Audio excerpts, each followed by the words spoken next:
कि इतने number of electrons पे जितना चार्ज होगा उसको हम क्या बोलते हैं, 1 कूलम। अगर इलेक्ट्रॉन्स की डेफिशिएंसी हुई तो उस पर कैसा चार्ज आएगा। तो अगर हमें चार्ज गिवन नहीं है, नंबर ऑफ चार्ज गिवन है, तो कैसे फाइंड कर सकते हैं। जैसे हम करंट को किसी डिवाइस से मेजर करते हैं, ऐसे पोटेंशियल डिफरेंस को भी हम क्या करते हैं बेटा। अगर यहाँ पर हम V और I का ग्राफ बनाए तो V is directly proportional to I।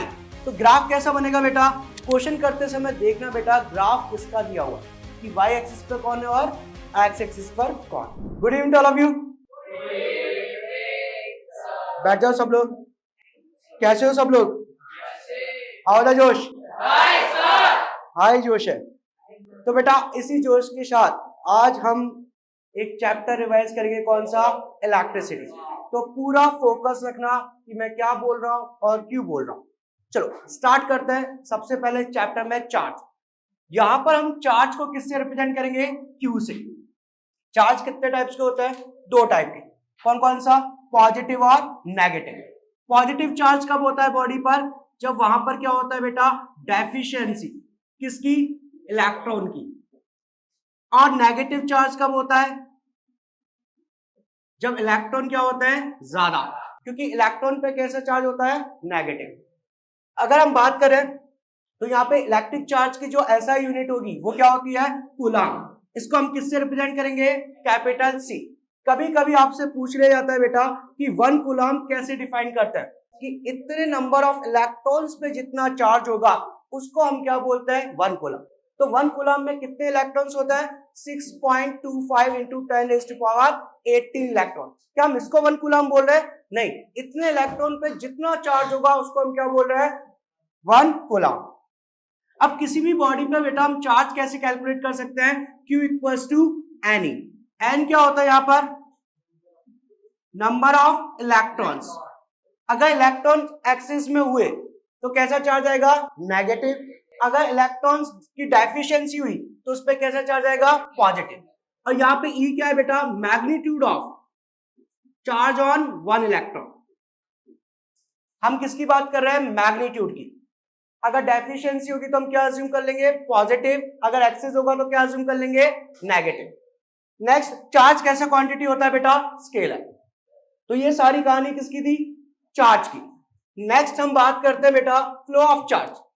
यहां पर एक वायर से हमने बेटा 2 एंड कनेक्ट किया है। यहां पर कैसा चार्ज है, पॉजिटिव, और यहां पे कैसा है, नेगेटिव। 2 कंडक्टर है और जिनको किससे कनेक्ट कर रहा है, वायर से। तो बेटा बाय डिफॉल्ट इस पॉजिटिव वाले चार्ज को हम क्या मानते हैं, हाई पोटेंशियल। क्या मानेंगे, हाई पोटेंशियल। और नेगेटिव वाले चार्ज को क्या मानेंगे, लो पोटेंशियल। तो जब भी बेटा किसी 2 पॉइंट के बीच में क्या होता है, पोटेंशियल डिफरेंस, तो वहां पर क्या फ्लो करता है, इलेक्ट्रॉन्स। तो यहां पर इलेक्ट्रॉन्स मूव करेंगे। तो इलेक्ट्रॉन्स कहां मूव करते हैं, इलेक्ट्रॉन्स मूव करेंगे लो टू हाई पोटेंशियल। जिस डायरेक्शन में इलेक्ट्रॉन मूव करता है उसके अपोजिट डायरेक्शन में क्या फ्लो करेगा, करंट। तो करंट का डायरेक्शन क्या होगा, हाई टू लो। तो बेटा हम बैटरी की बात करें तो बैटरी को हम कैसे रिप्रेजेंट करते हैं, सर एक लॉन्गर साइड और एक स्मॉलर साइड, दोनों कैसी होती हैं, पैरेलल। ये लॉन्गर साइड कैसा टर्मिनल होता है, पॉजिटिव, और ये कैसा होता है, negative. Positive terminal by default क्या होगा, हाई पोटेंशियल, और नेगेटिव टर्मिनल क्या होगा, लो पोटेंशियल। तो करंट कहां जाता है, हाई टू लो। तो ये बैटरी के पॉजिटिव टर्मिनल से क्या निकलेगा बेटा, करंट। क्या ये बात समझ में आई, हाँ या ना। तो हम बात कर लेते हैं इलेक्ट्रिक करंट होता क्या है। तो बेटा इलेक्ट्रिक करंट को हम रिप्रेजेंट करते हैं किससे, आई से। आई इक्वल्स टू क्या होता है, QT, Q बाय T। इस Q को और हम कैसे कैलकुलेट कर सकते हैं, अगर हमें चार्ज गिवन नहीं है, नंबर ऑफ चार्ज गिवन है, तो हम कैसे फाइंड कर सकते हैं, N बाय T से। अभी हमने देखा था Q इक्वल्स टू क्या होता है, Q इक्वल्स टू क्या होता है, N। तो अगर हमें चार्ज गिवन नहीं है, नंबर ऑफ चार्ज गिवन है, तो कैसे फाइंड कर सकते हैं, N बाय T। अब इसकी SI यूनिट की बात करें तो चार्ज का SI यूनिट क्या होता है, कूलम। टाइम का क्या होता है, सेकंड। हम सिर्फ फॉर्मूले से क्या कर रहे हैं बेटा, उसका यूनिट लिख रहे हैं। तो कूलम पर सेकंड को कंबाइंड में हम क्या बोलते हैं, एम्पेयर। तो चार्ज को हम किससे, करंट को किससे रिप्रेजेंट करेंगे, एम्पेयर से। तो करंट का SI यूनिट क्या होता है बेटा, एम्पेयर। ये स्केलर होगा कि वेक्टर, चार्ज कैसा था? स्केलर। टाइम भी कैसा होता है? स्केलर। तो करंट भी कैसा क्वांटिटी है बेटा? Scalar, scalar quantity. या सर नो? क्या ये बात समझ में आई? अगर ये फॉर्मूला याद है बेटा, तो अगर आप इसी फॉर्मूले को लैंग्वेज में लिख दोगे तो ये इसका क्या हो जाएगा? Definition. The rate of flow of charge is known as electric current. जब भी कोई चार्ज फ्लो करेगा तो वहां पर कौन फ्लो करेगा? करंट। क्या ये बात क्लियर हुआ? हाँ या ना? अब इलेक्ट्रिक करंट को हम एक डिवाइस से मेजर करते हैं जिसको हम क्या बोलते हैं? एमीटर। इस एमीटर का इलेक्ट्रिकल सिंबल क्या होता है? इलेक्ट्रिकल सिंबल क्या होता है बेटा? एमीटर से हम क्या ले लेंगे? ए। तो एमीटर को हम सर्किट में कहां कनेक्ट करते हैं? सीरीज में। जिस वायर का हमें करंट मेजर करना होता है बेटा, हम यहां पर क्या कर देंगे? उसको एमीटर को कनेक्ट कर देंगे। क्या ये बात क्लियर हुई? हाँ या ना? नेक्स्ट हम बात करते हैं इलेक्ट्रिक पोटेंशियल। तो बेटा इलेक्ट्रिक पोटेंशियल का फॉर्मूला होता है W/Q। यस, हम इसको समझेंगे, फिर इसके फॉर्मूले से हम डेफिनेशन लिखेंगे। कैसे? कोई भी अगर चार्ज है बेटा तो उसके आसपास क्या होगा? एक एरिया या रीजन होगा जिसमें क्या होगा? इलेक्ट्रिक फील्ड प्रेजेंट होगी। क्या प्रेजेंट होगा? Electric field. इस इलेक्ट्रिक फील्ड के जस्ट बाहर वाले पॉइंट को हम क्या बोल रहे हैं? इन्फिनिटी। क्या बोल रहे हैं? इन्फिनिटी। तो इस इन्फिनिटी से बेटा अगर आप कोई टेस्ट चार्ज लेके आते हो, क्या लेके आते हो? Test charge. इस इंफिनिटी से बेटा इस टेस्ट चार्ज को इलेक्ट्रिक फील्ड लाने में आप जितना वर्क डन करोगे वो क्या होगा? उस पॉइंट का पोटेंशियल। तो V इक्वल्स टू क्या होता है? W/Q। कैसे डिफाइन करोगे? कि work done by external force to bring a unit test charge. कहां से बेटा? From infinity to electric field. Electric field लाने में बेटा आप जितना वर्क डन करोगे यूनिट पॉजिटिव चार्ज पर, वो किस में कन्वर्ट हो जाएगा? पोटेंशियल। अब इसका यूनिट क्या होगा? फॉर्मूले से ही देख सकते हैं। वर्क का ऐसा यूनिट क्या होता है? जूल। चार्ज का क्या होता है? कूलाम। जूल पर कूलाम को हम कंबाइन में क्या बोलते हैं? वोल्ट। क्या ये बात क्लियर हुआ? एक होता है इलेक्ट्रिक पोटेंशियल डिफरेंस। अभी क्या पढ़ा हमने? पोटेंशियल। अब क्या पढ़ेंगे? Potential difference. तो पोटेंशियल डिफरेंस क्या होगा?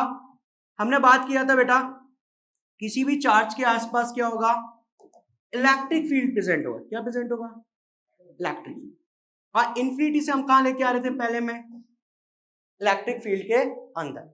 अगर हम इलेक्ट्रिक फील्ड के अंदर एक पॉइंट से दूसरे पॉइंट पे क्या करें? मूव। किसी टेस्ट चार्ज को बेटा अगर हम इलेक्ट्रिक फील्ड के अंदर ए से कहां लेके जा रहे हैं? बी। किसके अंदर काम, किसके अंदर वर्क कर रहे हैं? इलेक्ट्रिक फील्ड के अंदर। अब जो मेरा वर्क डन होगा वो क्या कहलाएगा? Potential difference. तो पोटेंशियल डिफरेंस कैसे? फिर से वही फॉर्मूला W/Q। यहां पे वर्क डन किसका है बेटा?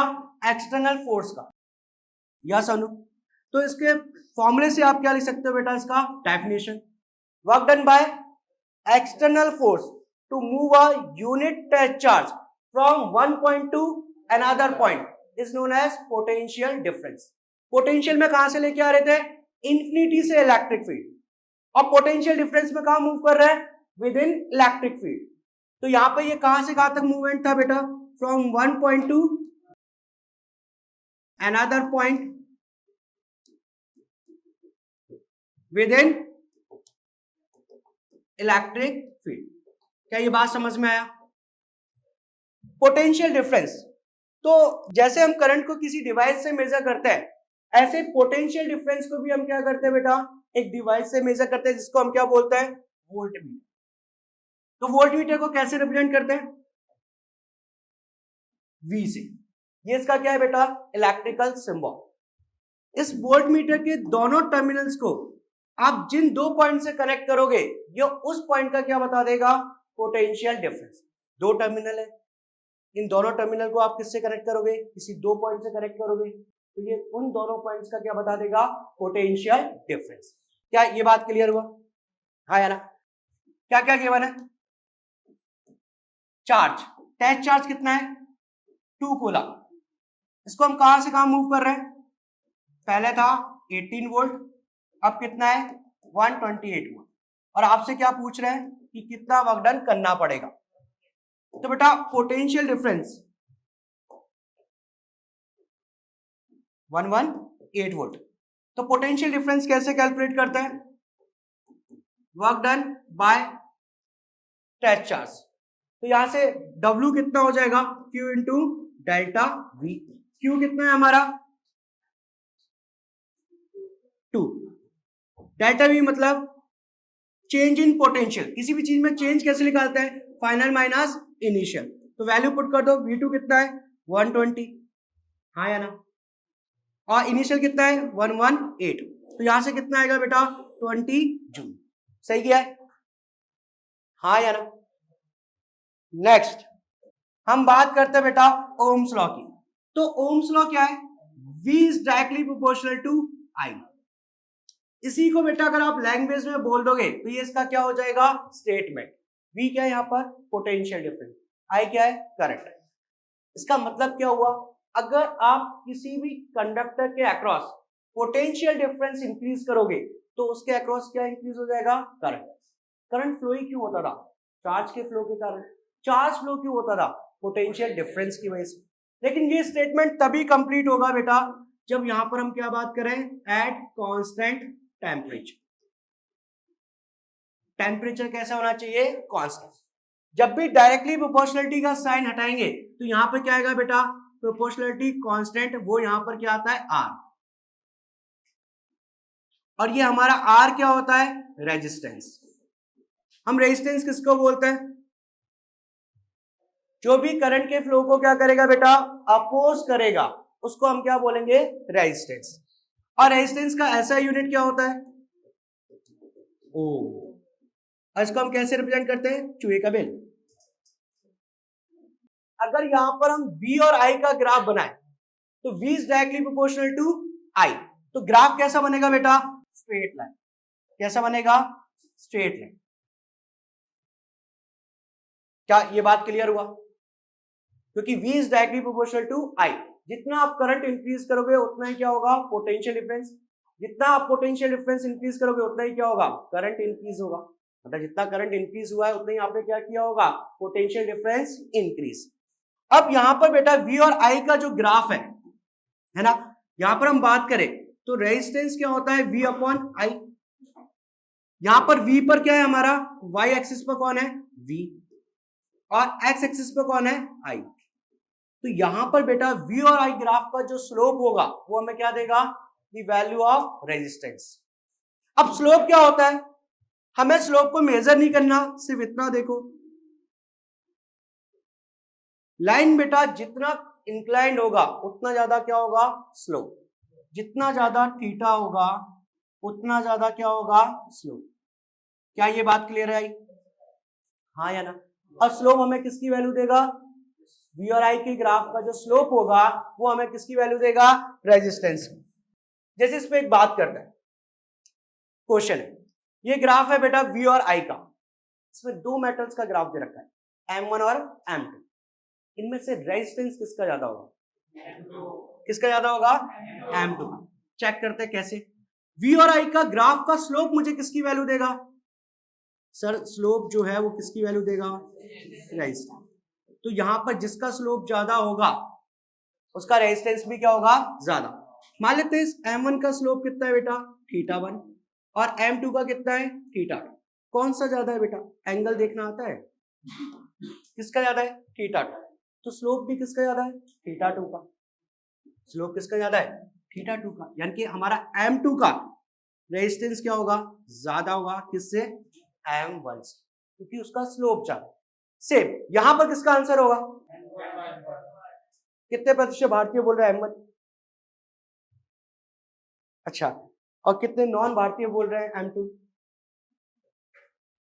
सर यहां पर देखो M1 का स्लोप θ1 और M2 का स्लोप क्या होगा θ2।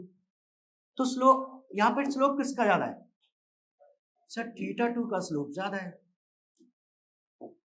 तो θ2 का स्लोप ज्यादा है तो रेजिस्टेंस भी किसका ज्यादा होगा M2 का, नहीं किसका ज्यादा होगा यहाँ पर R1।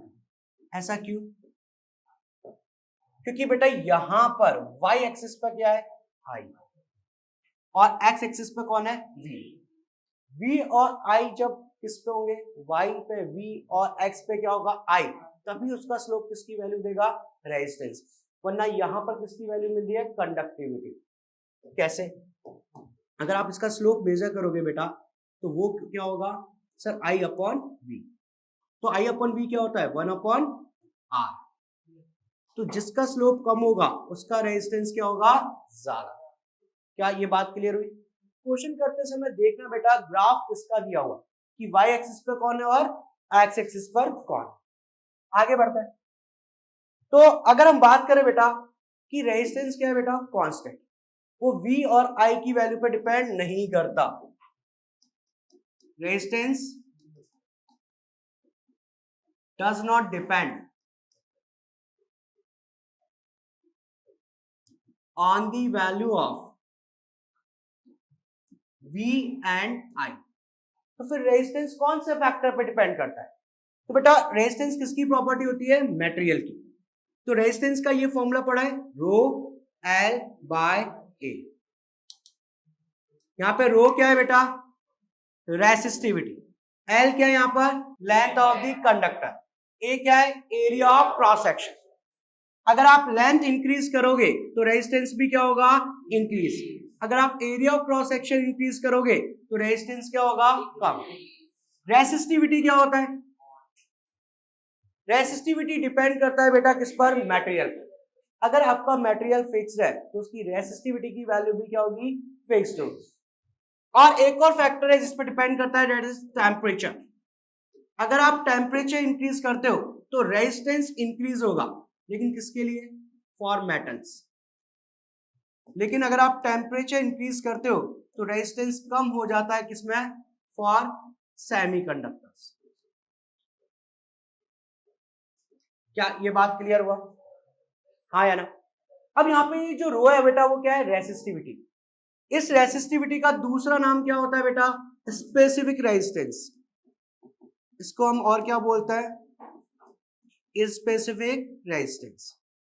ठीक है, ये किस पे डिपेंड करता है, मटेरियल पर। अगर आपका मटेरियल फिक्स्ड है तो इसका वैल्यू भी क्या होगा, फिक्स्ड। तो हम मटेरियल के अकॉर्डिंग बेटा उसकी रेसिस्टिविटी के अकॉर्डिंग मटेरियल यूज करते हैं। मान लो अगर मुझे ज्यादा रेजिस्टेंस चाहिए तो मैं ऐसा मटेरियल चुनूंगा जिसकी रेसिस्टिविटी क्या हो, ज्यादा। अगर मुझे रेजिस्टेंस कम चाहिए तो मैं ऐसा मटेरियल चुनूंगा जिसकी रेसिस्टिविटी क्या हो, लो। जिसका रेजिस्टेंस ज्यादा, रेसिस्टिविटी ज्यादा होगी वो कैसा होता है बेटा, बैड कंडक्टर। और जिसकी रेसिस्टिविटी कम होती है वो मेरे लिए कैसा होता है, गुड कंडक्टर। क्या ये बात क्लियर हुआ, हाँ या ना। नेक्स्ट बेटा हम बात करते हैं इन रेजिस्टेंस के भी क्या होता है, कॉम्बिनेशन। एक होता है कौन सा, सीरीज कॉम्बिनेशन। सीरीज कॉम्बिनेशन में क्या होता है, एक रेजिस्टेंस का एंड हम किसी दूसरे रेजिस्टेंस के एंड से क्या करते हैं, कनेक्ट, और दूसरे एंड का रेजिस्टेंस हम किससे कनेक्ट करेंगे, तीसरे रेजिस्टेंस के एंड से। इस कॉम्बिनेशन को हम क्या बोलते हैं, सीरीज कॉम्बिनेशन। ये हमारा R1, ये हमारा R2, ये हमारा R2। ये एक तरह से कैसा हो गया कि 3% बेटा क्या कर रहे हैं, हाथों में हाथ पकड़ के चल रहे हैं। तो अभी 2 हाथ फ्री होंगे तो उन 2 हाथों को हम किससे कनेक्ट कर देंगे बेटा, बैटरी से। किससे कनेक्ट करेंगे, बैटरी। तो जब बैटरी से करंट निकलेगा आई, तो ये एक ही सिंगल वायर है तो हर रेजिस्टेंस में से कैसा करंट जाएगा, सेम, आई आई आई। लेकिन पोटेंशियल डिफरेंस क्या होगा, डिफरेंट डिफरेंट। क्यों, इसका पोटेंशियल क्या होगा sir, V equals to I R हमने पढ़ा है। तो ये फॉर्मूला हम किसके लिए यूज कर रहे हैं बेटा, R1 के लिए। जिसके लिए फॉर्मूला यूज करते हैं उसी की वैल्यूज को क्या करेंगे, पुट। तो अगर मैं V1 की बात करूं, V1 मतलब पोटेंशियल डिफरेंस अक्रॉस R1, वो क्या होगा, उसके अक्रॉस करंट कितना है, I, लेकिन उसका रेजिस्टेंस कितना है, R1। V2 कितना होगा, I, उसके across resistance R2। V3 I R2। तो बेटा सीरीज कॉम्बिनेशन में हमने देखा कि करंट कैसा होगा हर एक रेजिस्टर में, सेम, लेकिन पोटेंशियल डिफरेंस कैसा होगा, डिफरेंट डिफरेंट। क्या ये बात क्लियर हुआ। Next parallel combination. इस पैरेलल कॉम्बिनेशन में हम क्या करेंगे बेटा, जो रेजिस्टर्स पैरेलल में है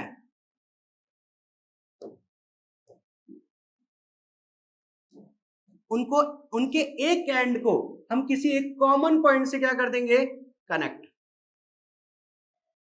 और दूसरे एंड को किससे कनेक्ट कर देंगे, दूसरे कॉमन पॉइंट से। ये हमारे क्या है बेटा, कॉमन पॉइंट्स। यस, अब इन कॉमन पॉइंट्स को हम किससे कनेक्ट कर देंगे, बैटरी से। किससे कनेक्ट कर देंगे, बैटरी। अब जब बैटरी से करंट आएगा तो करंट इस कॉमन पॉइंट पर जब पहुंचेगा तो उसके पास कितने पाथ होंगे बेटा, 3।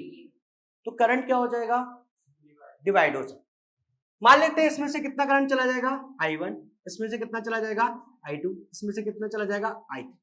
तो हर एक रेजिस्टेंस में करंट कैसे जा रहा है, डिफरेंट।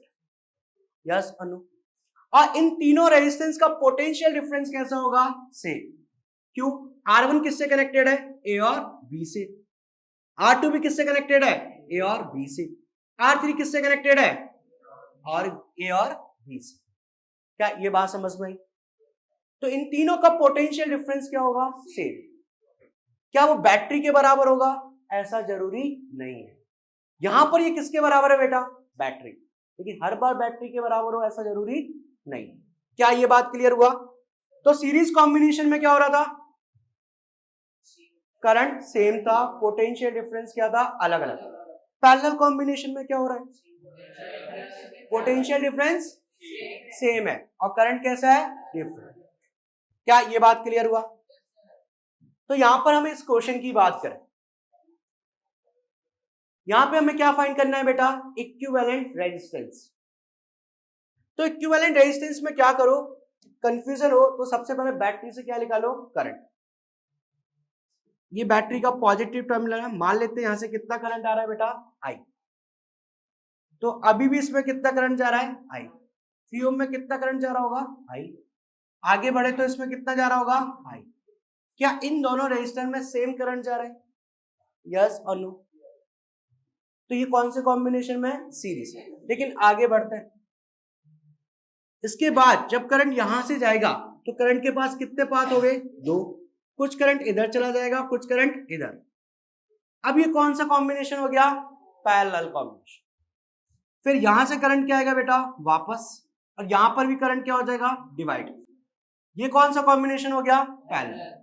तो अब यहाँ पे इक्विवेलेंट निकालना है। कैसे निकाले इक्विवेलेंट? इक्विवेलेंट का मतलब क्या है कि मैं इन सारे रेजिस्टर को किससे रिप्लेस कर दूं, किसी एक रेजिस्टर से। तो मुझे क्या निकालना पड़ेगा, आर इक्विवेलेंट। कैसे निकालूं? तो एक काम करते हैं, सारे रेजिस्टर को हम एक सिंगल वायर में लाने की कोशिश करते हैं। कैसे लाएंगे, ये ऑलरेडी सिंगल वायर में, ये भी सिंगल वायर में। कौन सा वायर, जो बैटरी से कनेक्टेड है। क्या ये दोनों कौन से कॉम्बिनेशन में, पैरेलल, तो इन्हीं को छेड़ देते हैं। ये दोनों पैरेलल कॉम्बिनेशन में, तो इनका आर इक्विवेलेंट कितना आएगा, 1। कितना आएगा बेटा, 1। देखो अब तो हमारा सर्किट अब कैसा हो जाएगा, सर ये कौन सा रजिस्टर था, 3 ओम। ये वाला कौन सा है, 3 ओम। इन दोनों का आर इक्विवेलेंट कितना आएगा पैरेलल में, 1। इन दोनों को भी हम सिंगल में लेके आए तो कितना आएगा, हाफ। और ये किससे कनेक्टेड है बेटा, बैटरी से। यस, अब ये एक ही सिंगल वायर में, हाँ या ना? तो क्या अब इनका हम आर इक्विवेलेंट निकाल सकते हैं, हाँ। सबको ऐड कर दो। कैसे निकालेंगे, 3 3 6 6 प्लस 1 7 7 पॉइंट। अच्छा, आर इक्विवेलेंट सीरीज और पैरेलल में कैसे निकालते हैं, देखो सीरीज में हम आर इक्विवेलेंट कैसे निकालते थे बेटा, सर इंडिविजुअल रेजिस्टर को क्या कर दो, add, R1 plus R2 plus R2। ये कौन सा इक्विवेलेंट है बेटा, सीरीज कॉम्बिनेशन। पैरेलल की बात करें तो पैरेलल में आर इक्विवेलेंट कैसे निकालते, 1/R1 plus 1/R2 plus 1/R2। क्या ये बात समझ में? पैरेलल में हम ऐसे निकालते हैं आर इक्विवेलेंट, और सीरीज में कैसे निकालते हैं, इंडिविजुअल रेजिस्टेंस को ऐड कर देगा। और ये कौन सा कॉम्बिनेशन होता है बेटा सीरीज वाला? Maximum combination, maximum combination of resistors. और पैरेलल कॉम्बिनेशन कौन सा होता है? Minimum combination.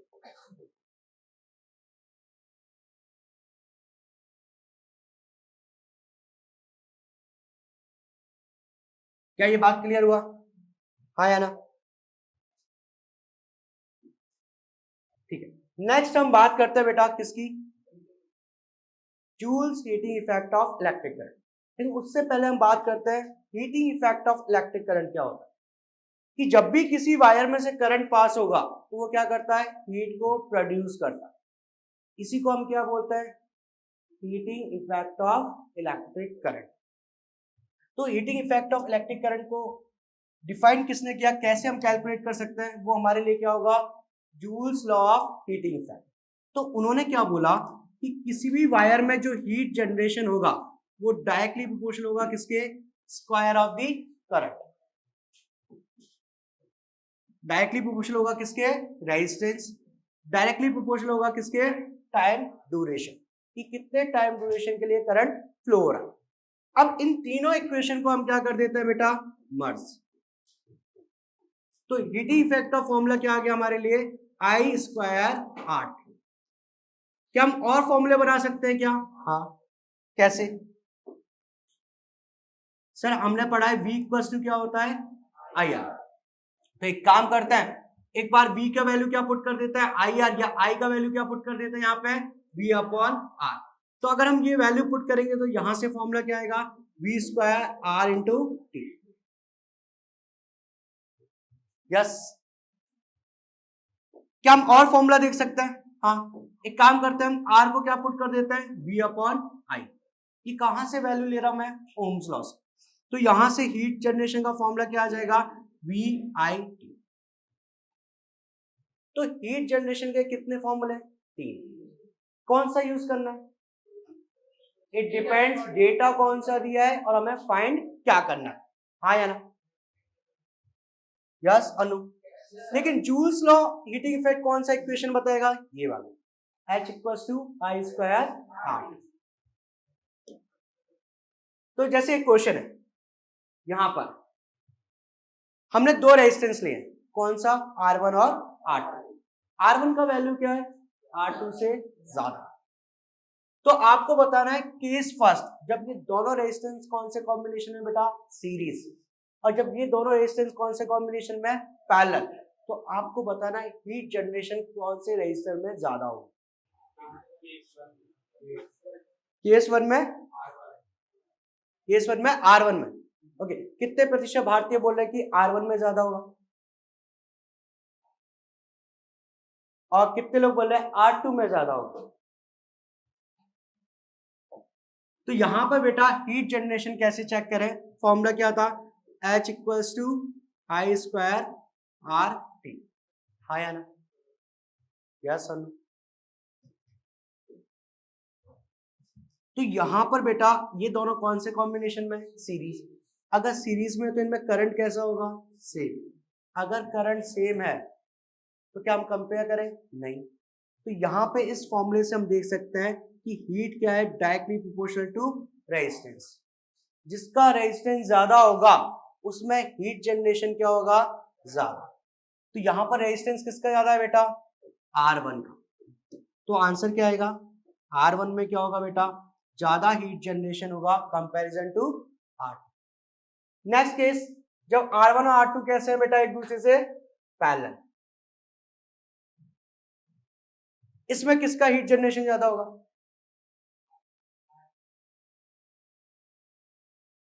कितने लोग बोले R1? Option A R1, option B R2। कितने लोग बोले R2? ठीक, R2। चलो चेक करते हैं। सर हीट जनरेशन का formula H equals to I square R T. हाँ या ना? तो यहां से तो sir heat is directly proportional to resistance होता है, तो उसके अकॉर्डिंग तो क्या आंसर आना चाहिए था? R1 आना चाहिए। लेकिन ये क्या हो जाएगा बेटा? गलत। क्यों गलत हो जाएगा? क्योंकि हम कंपैरिजन ही गलत कर रहे हैं। क्योंकि बेटा अब इन दोनों में करंट सेम नहीं होगा, अब करंट कैसा होगा, डिफरेंट डिफरेंट। तो फिर कैसे कंपेयर करें? तो हीट जनरेशन के हमने 3 फॉर्मूले पढ़े थे, कैसे यूज करना होता है, डेटा क्या दिया है और फाइंड क्या करना है। तो हम कौन सा फॉर्मूला यूज कर सकते हैं बेटा, H equals to V square R into T. इससे फायदा क्या होगा कि ये दोनों पैरेलल कॉम्बिनेशन में है, तो इनका पोटेंशियल डिफरेंस कैसा होगा, सेम। तो यहां पर H क्या होगा बेटा, इनवर्सली प्रोपोर्शनल टू रेजिस्टेंस, यानी कि जिसका रेजिस्टेंस कम होगा उसमें हीट जनरेशन क्या होगी, ज्यादा। तो रेजिस्टेंस किसका कम है, R2 का, तो उसमें हीट जनरेशन क्या होगी, ज्यादा। तो H2 will be greater than H1। क्या ये बात क्लियर हुआ, हाँ या ना? तो बेटा फॉर्मूला यूज करने का तरीका क्या है, डेटा क्या दिया है और फाइंड क्या करना है, और दूसरा जो वैल्यूज गिवन है जिसके लिए यूज कर रहे हो उसी की वैल्यूज क्या करोगे, फॉर्मूले में पुट करोगे। आगे बढ़ते हैं। तो इसी पे बेटा कुछ हमारे क्या होते हैं, इलेक्ट्रिकल कंपोनेंट बेस्ड होते हैं, किस पर, heating effect of electric current, कि जब भी किसी वायर में से करंट जाएगा तो वो क्या करेगा, हीट जनरेट। जैसे इलेक्ट्रिक आयरन, इलेक्ट्रिक आयरन किया है कभी, हाँ स्त्री, इलेक्ट्रिक आयरन किया है कभी, हम कुछ नहीं करते, हम इलेक्ट्रिक करंट सप्लाई करते हैं और आयरन करने बैठ जाते हैं। इलेक्ट्रिक बल्ब, बल्ब बेटा, हाँ या नहीं, ग्लो कैसे करता है, करंट ऑन करता है तो उस फिलामेंट में से क्या पास होता है, करंट, तो वो क्या करता है, हीट जनरेट करता है। वो इतनी हीट जनरेट करता है कि वो हीट एनर्जी किसमें कन्वर्ट हो जाती है, लाइट एनर्जी। इलेक्ट्रिक हीटर, जब ठंड आती है तो बेटा, और एक और इलेक्ट्रिक, नहाने गए हो कभी, कभी नहाने गए हो, इलेक्ट्रिक गीजर यूज करते हो, है ना? तो इलेक्ट्रिक गीजर में क्या होता है, इलेक्ट्रिक की सप्लाई देता है और वहां से हमें क्या मिलता है, हीट। वो हीट जो रिलीज होती है वो कौन यूज कर लेता है, वाटर। वाटर अपना क्या करता है बेटा, उससे टेम्परेचर इंक्रीज। क्या ये बात क्लियर हुआ, हाँ या ना? इलेक्ट्रिक फ्यूज, इलेक्ट्रिक फ्यूज भी किस पे बेस्ड है बेटा, heating effect of electric current. जब किसी फ्यूज में से बेटा करंट पास होता है तो उसमें से क्या जनरेट होगी, हीट। अगर डिजायर अमाउंट के करंट से ज्यादा करंट चला गया तो उसमें हीट भी क्या हो जाएगी, ज्यादा हो जाएगी। तो ये इलेक्ट्रिक फ्यूज वायर क्या हो जाता है बेटा, मेल्ट। क्योंकि इस वायर का क्या होगा, टेम्परेचर इंक्रीज होगा, टेम्परेचर इंक्रीज होगा तो वायर क्या हो जाएगा, मेल्ट, वायर मेल्ट हो जाएगा, तो सर्किट हमारा कैसा बन जाएगा, ओपन, क्योंकि वो मेल्ट होकर क्या हो जाएगा, ब्रेक डाउन। तो इन फ्यूज वायर की कुछ प्रॉपर्टीज होती है बेटा, फ्यूज वायर और हीटिंग डिवाइसेस, इन दोनों की प्रॉपर्टीज है, इनमें कुछ थोड़ा सा डिफरेंस है। कैसे, इसका रेजिस्टेंस कैसा होता है, हाई। इस हीटिंग डिवाइसेस का भी क्या होता है, रेजिस्टेंस हाई। लेकिन फ्यूज का मेल्टिंग पॉइंट कैसा होना चाहिए, लो, और हीटिंग डिवाइसेस का कैसा होना चाहिए, हाई। हाँ या ना? अगर तुमने फ्यूज वायर का मेल्टिंग पॉइंट ही हाई ले लिया तो करंट जाए जा रहा है, जाए जा रहा है। तो घर में क्या चल रहा है बेटा, दिवाली, है ना? तो यहां पर फ्यूज वायर का क्या होता है बेटा, लो मेल्टिंग पॉइंट, लेकिन हीटिंग डिवाइसेस का कैसा होता है, हाई मेल्टिंग। ये जो इलेक्ट्रिक आयरन है बेटा, इसका मेल्टिंग पॉइंट कैसा होगा, हाई। अब आप लो मेल्टिंग पॉइंट का बना लोगे तो क्या होगा, कपड़े क्या हो जाएंगे, कपड़े जल जाएंगे, है ना? और तुम्हारा भी दिवाला बन जाएगा। ठीक है, नेक्स्ट बेटा, इन प्रॉपर्टीज को लेने के लिए हम कुछ अलॉयज बनाते हैं। अलॉयज क्यों बनाते हैं, उनकी प्रॉपर्टीज क्या होती है, एक तो उनकी रेसिस्टिविटी क्या होती है बेटा, हाई। दूसरा उनका मेल्टिंग पॉइंट भी कैसा होता है, हाई। और वो इजीली ऑक्सीडाइज नहीं होती, वो इजीली ऑक्सीडाइज नहीं होती। तो ये हमारी किसकी प्रॉपर्टीज है बेटा, अलॉयज। नेक्स्ट हम बात करते हैं इलेक्ट्रिक पावर। इलेक्ट्रिक पावर क्या होता है, तो बेटा आपने पढ़ा होगा power equals to work upon time, 9th में, है ना? और वर्क और एनर्जी एक दूसरे से क्या करता है, रिलेट, एनर्जी अपॉन टाइम। तो यहां पर बेटा हम क्या कर रहे हैं, हम क्या निकाल रहे हैं, इलेक्ट्रिक पावर। तो इलेक्ट्रिक पावर के लिए हम कौन सी एनर्जी लेंगे, यहां पर इलेक्ट्रिक एनर्जी अपॉन टाइम। तो rate of electric energy consume is known as electric power. तो इसका ऐसा यूनिट क्या देखेंगे, फॉर्मूले सी। एनर्जी का ऐसा यूनिट क्या होता है, जूल। टाइम का क्या होता है सेकेंड, इसी को कंबाइन में हम क्या बोलते हैं बेटा वॉट, जिसको हम किससे रिप्रेजेंट करेंगे कैपिटल डब्ल्यू। क्या ये बात समझ में है? तो इलेक्ट्रिक पावर का डेफिनेशन क्या हो जाएगा, इसके फॉर्मूले को क्या बोल दो बेटा लैंग्वेज में, the rate of electric energy consume is known as electric power. क्या ये बात क्लियर हुआ? हाँ यार। अच्छा एक यूनिट और है, एक और यूनिट सुना होगा आपने किलो वाट आवर, ये किसका यूनिट होता है? ये कॉमर्शियल यूनिट, किसका? Commercial unit energy. एक गलती यहां पर बेटा आप लोग ये करते हो कि ये याद कर लेते हो कि पावर का ऐसा यूनिट क्या होता है वाट, तो यहां पे भी क्या आता है बेटा किलो वाट आवर आता है, तो आपको क्या लगता है ये यूनिट किसकी है पावर की, लेकिन ये यूनिट किसकी होती है एनर्जी। तो किलो वाट आवर किसका यूनिट है बेटा एनर्जी का, वो भी कौन सा कॉमर्शियल। अगर मैं यहां पर रिलेशन लिखूं तो relation between 1 kilowatt hour and joule, तो वो रिलेशन क्या होता है 1 kilowatt hour equals to 3.6 into 10⁻⁶ joule. क्या ये बात क्लियर हुआ? हाँ या ना? यस। Next power rating. कभी घर पे बेटा कुछ इलेक्ट्रिकल कंपोनेंट्स खरीद के लेके आए तो वहां पर कुछ लिखा रहता है ना, ऐसा कुछ लिखा रहता है, कुछ रेटिंग ऐसा लिखा रहता है कि सर 220 वोल्ट 100 वाट, इसका मतलब क्या है? इस पावर रेटिंग का मतलब क्या है बेटा, अगर आप उस इलेक्ट्रिकल कंपोनेंट को 220 वोल्ट की सप्लाई दोगे तो वो उस समय कितना पावर कंज्यूम करेगा 100 वाट। क्या आप 220 वोल्ट की सप्लाई दे रहे हो क्या?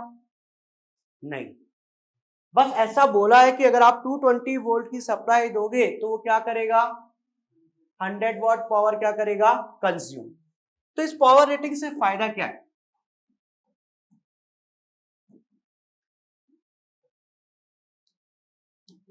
ये हमें हेल्प करता है बेटा इंटरनल रेजिस्टेंस फाइंड करने में।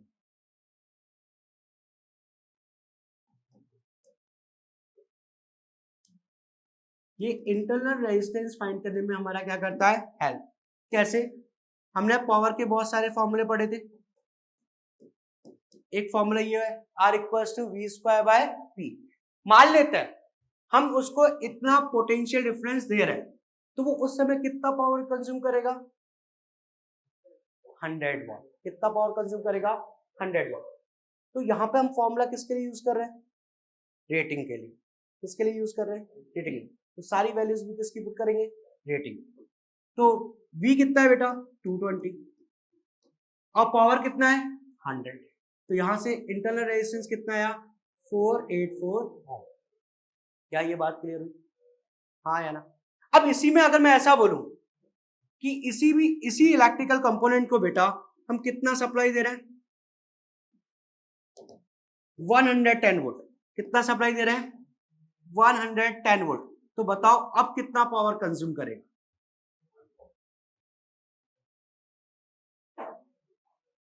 कितना 25 वाट। कैसे? तो बेटा अब यहां पे ये फॉर्मूला देखते हैं P इक्वल्स टू क्या होगा वी स्क्वायर बाय आर।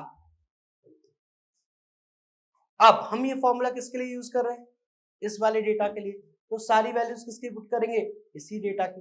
तो V कितना है बेटा यहाँ पर 110 का स्क्वायर और इसका रेजिस्टेंस कितना था 484, तो इसको सॉल्व करेंगे तो ये कितना आएगा 25 वाट। क्या हमने इसको 220 वोल्ट की सप्लाई दी क्या? नहीं, हमने कितनी सप्लाई दी 110 वोल्ट, तो उसने कितना पावर कंज्यूम किया 25 वाट।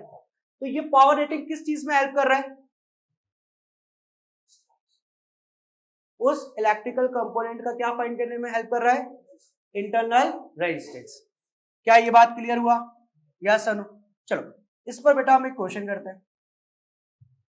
ये 3 बल्ब है, ठीक है, ये B1, ये B2, ये B2 और ये B3, और इनसे क्या कनेक्टेड है, एमीटर। एमीटर क्या मेजर करता है, करंट। अब ऐसा बोला है कि इन तीनों बल्ब में से एक बल्ब क्या हो गया है, फ्यूज। अब वो कौन सा बल्ब फ्यूज हुआ है, B1, ये क्या हो चुका है बेटा, फ्यूज। तो अब क्या होगा, क्या B2 और B3 ग्लो करेंगे, क्या B2 और B3 ग्लो करेंगे, क्या B1 ग्लो करेगा, क्या नहीं, वो तो क्या हो चुका है, फ्यूज। और उसके बाद ये पूछ रहे हैं कि अगर फ्यूज हो गया है तो उसके बाद A1, A2, A3 और A4 का क्या बताना है आपको, रीडिंग। पहले कितना आ रहा था, जब ये तीनों बल्ब ग्लो कर रहे थे तो इस ए का रीडिंग कितना था, ए यहां पर है बेटा, कितना रीडिंग था, 3 एम्पियर। पहले कितना था, बिफोर फ्यूज, 3। तो ये 3 एम्पियर था, और ये रेजिस्टेंस कौन से कॉम्बिनेशन में है, पैरेलल। अगर पैरेलल है और आइडेंटिकल बल्ब्स है तो इनमें करंट भी कैसा जा रहा होगा, सेम, यानी कि करंट इक्वली डिस्ट्रीब्यूट हुआ होगा। तो इसमें कितना जा रहा था, 1 एम्पियर, इसमें कितना जाएगा, 1 एम्पियर, इसमें भी कितना जाएगा, 1 एम्पियर। Yes sir. अब ऐसा बोला है कि B1 क्या हो चुका है, फ्यूज। तो अब बताओ, तो A1 का रीडिंग कितना होगा, 0। क्यों, क्योंकि ये B1 क्या हो चुका है, फ्यूज। जब ये फ्यूज हो चुका है बेटा तो इसमें से कोई भी करंट नहीं जाएगा। अच्छा, A2 का रीडिंग कितना होगा, 1 एम्पियर। क्या सर उसमें अभी भी करंट जाएगा, हाँ, उतना ही करंट जाएगा। A3 में, लेकिन अब A का रीडिंग कितना हो जाएगा, इसमें 1, इसमें 1, तो टोटल इसमें से कितना करंट जा रहा होगा, बैटरी से 2 एम्पियर। हाँ या ना, यस अनु। यानी कि फ्यूज होने के बाद A2 क्या करेगा, B2 क्या करेगा बेटा, B2 और B3 दोनों क्या करेंगे, ग्लो। जिनकी ब्राइटनेस में क्या चेंज आएगा, ब्राइटनेस में कोई भी चेंज नहीं आएगा। क्यों,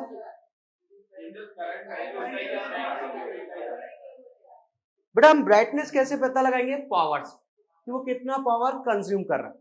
तो यहां पर पहले पावर कितना कंज्यूम कर रहा था, हम यूज कर लेते हैं I²R। इसके लिए कौन सा, B2 के लिए कौन सा यूज कर रहे हैं, I²R। इसमें से करंट कितना जा रहा है, 1। R कितना है, 24 बल्ब का मेटल है। जब फ्यूज हो गया अभी भी इसमें कितना करंट जा रहा है, 1, और इसका रेजिस्टेंस क्या होगा, सेम ही रहेगा। तो पावर सेम है तो अभी भी क्या होगा, ब्राइटनेस भी क्या होगी बेटा, same, no change in brightness. क्या ये बात क्लियर हुआ, हाँ या ना, यस। चलो एक एक क्वेश्चन कर लेते हैं।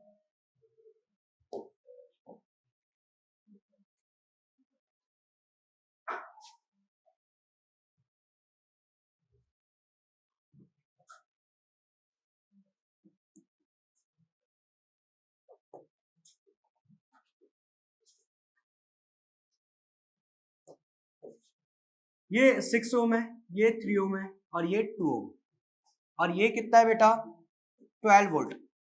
Find out the value of current in each resistor। Find out the value of current in each resistor, और साथ में हम फाइंड कर लेते हैं पोटेंशियल डिफरेंस भी।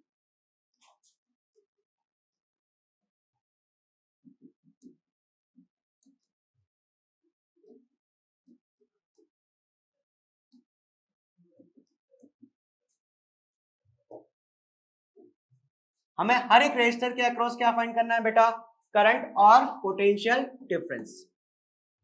इस रेजिस्टर को बोल देते हैं R1, इसको बोल देते हैं R2, और इसको बोल देते हैं R3।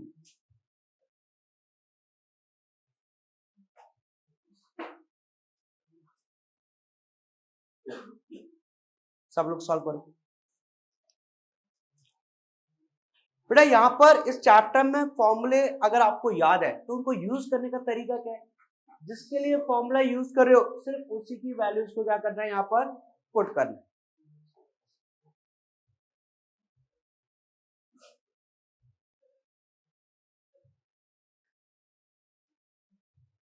सब अपने बेटा ऑप्शन दे देना, ऑप्शंस। हर एक रेजिस्टर में क्या फाइंड करना है, करंट और पोटेंशियल डिफरेंस।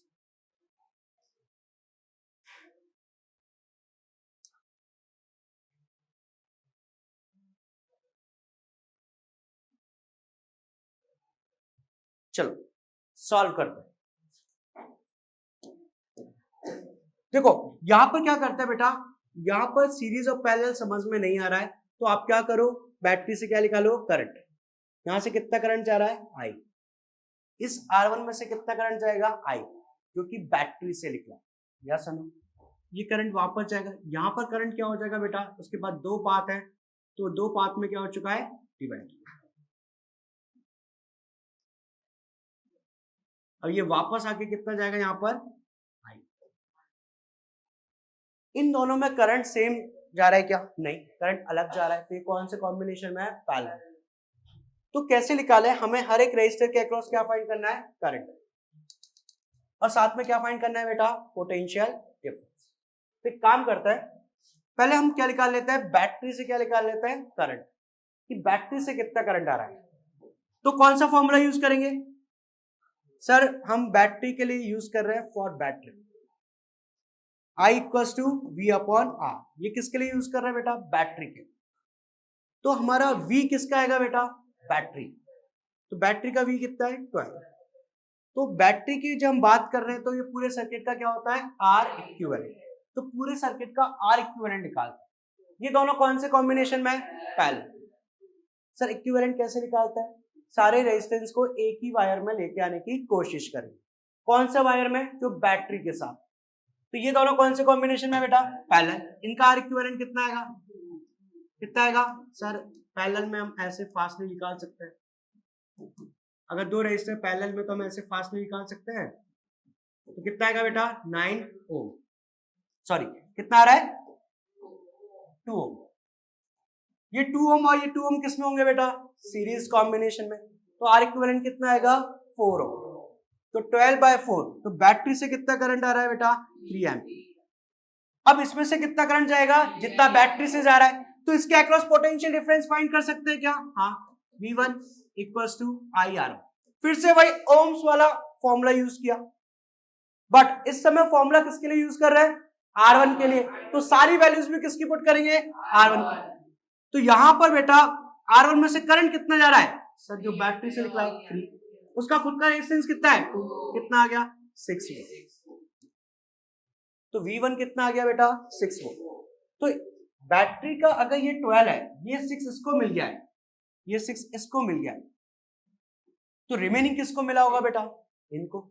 और पैरेलल कॉम्बिनेशन में पोटेंशियल डिफरेंस कैसा होता है, सेम। तो R2 और R3 के अक्रॉस पोटेंशियल डिफरेंस कितना आएगा, 6 वोल्ट और 6 वोल्ट। यस अनु। अब करंट निकाल लेते हैं, करंट निकाल लेते हैं किसमें, R2 में। फिर से हम क्या यूज कर रहे हैं, ओम्स लॉ, लेकिन इस बार किसके लिए यूज कर रहे हैं, R2 के लिए। इसको हम I2 बोल लेते हैं।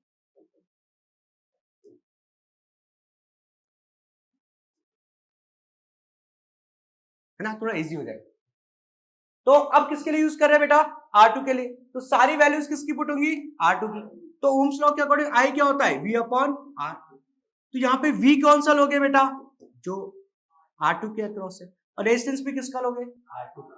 तो हमारा V2 कितना है, पोटेंशियल डिफरेंस 6, R2 कितना है 6, कितना आएगा 1 एम्पीयर। I3 की बात करें तो I3 के लिए हम क्या कर रहे हैं, V अपॉन R, फिर से वही फॉर्मूला, लेकिन इस बार ये किसके लिए यूज कर रहे हैं, R3 के लिए। तो वैल्यूज भी किसकी पुट करोगे, R3। तो उस R3 के अक्रॉस पोटेंशियल डिफरेंस कितना है, 6, और रेजिस्टेंस कितना है 3, कितना हो गया 2 एम्पीयर। हो गया सर। हर एक रजिस्टर के अक्रॉस हमने क्या फाइंड कर लिया, करंट और पोटेंशियल डिफरेंस। तो इस चैप्टर में क्या है बेटा, सिंपल सा ट्रिक है, जिसके लिए फॉर्मूला यूज कर रहे हो सिर्फ उसी की वैल्यूज को क्या करना है, पुट। हर बार V बैटरी के बराबर नहीं होगा। तो बेटा मैं यहाँ पर आपको कुछ क्वेश्चंस दे रहा हूँ, जिसकी आप क्या करोगे, प्रैक्टिस करना। तो ये आपका मार्क्स इंक्रीज करने में हेल्प करेगा। So thank you so much, take care and all the best for your exam.